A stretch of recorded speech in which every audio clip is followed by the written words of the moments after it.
Karibuni kwenye stesheni namba Njama TV, stesheni pendayo kutoka hapa Nairobi. Hii ni Barangu Musa Sita, mimi wako studioni Ashanti Lakio. Tafsiri wangu wa ishara ni Peter M. Kamele. Hii ni meza ya habari, yafuatayo ni vidokezo. ACK Kithegi Parish kufunguliwa rasmi. Wakristo kuwekwa wakfu. Mwongozo wa mwaka karibuni. ACK Kithegi Parish kufunguliwa rasmi. Nachana Neema. Aha, mtazamaji wangu, hii leo nakuletea taswira itakayokurudisha kwenye maandiko matakatifu. Kwanza ni kupeleke kwenye Agano la Kale ambapo wakuhani baada ya madhabahu kujengwa, wakuhani walikuwa na jukumu kuwakusanya Wanaisraeli, kuwakabidhi na kufungua rasmi madhabahu yale. Hii leo katika kanisa ya ACK Kithegi Parish, vivyo hivyo Askofu mkuu wa Embu na mwangalizi mkuu Eric wamekusanya Wakristo kufungua madhabahu huku Kiandundu ili watu washuhudie. Nikiripotia Njama TV, naitwa Cherono Neema. Wakristo kwa wafu na Roran MG. Leo ni sikukuu kwa Wakristo wa maeneo ya Kithegi, Ndato, Mangwa na kwingine katika kata ya Kedemo, kaunti ya Embu. Wakristo wamekusanyika kwa pamoja kwa minajili ya kuwekwa wakfu na askofu mkuu wa huku. Pia stesheni namba 1 Njama TV tumekuja kwa ndege mbili ili kuwekwa wakfu.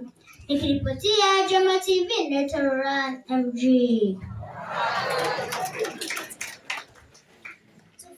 Kwa mitandao ya YouTube Njama TV. Habari na burudani. Mwongozo wa mwaka na Ronasi Morugi. Na mtazamaji wangu, hebu nikupe mfano kidogo tu uliona uzito mwingi ndani yake. Piga taswira, upo kwenye jangwa, usafiri wetu muhimu navyo ni maji, map ambayo ni ramani na pia kompas. Hivyo basi katika haya maisha kompas lazima uwe nayo kukuongoza kila wakati na kukutia moyo.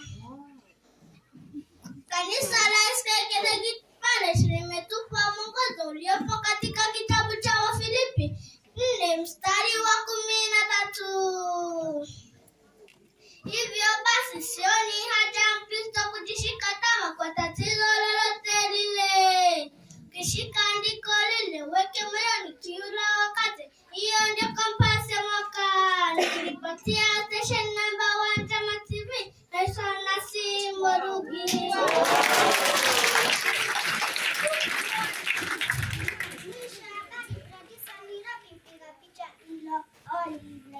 Ashanti Lakio.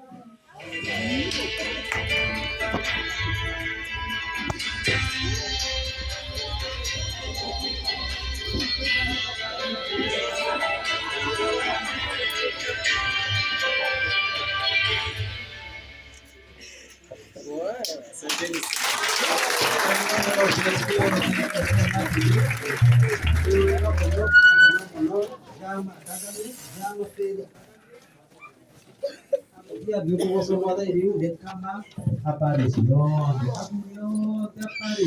Bukan dia berarti Kristian.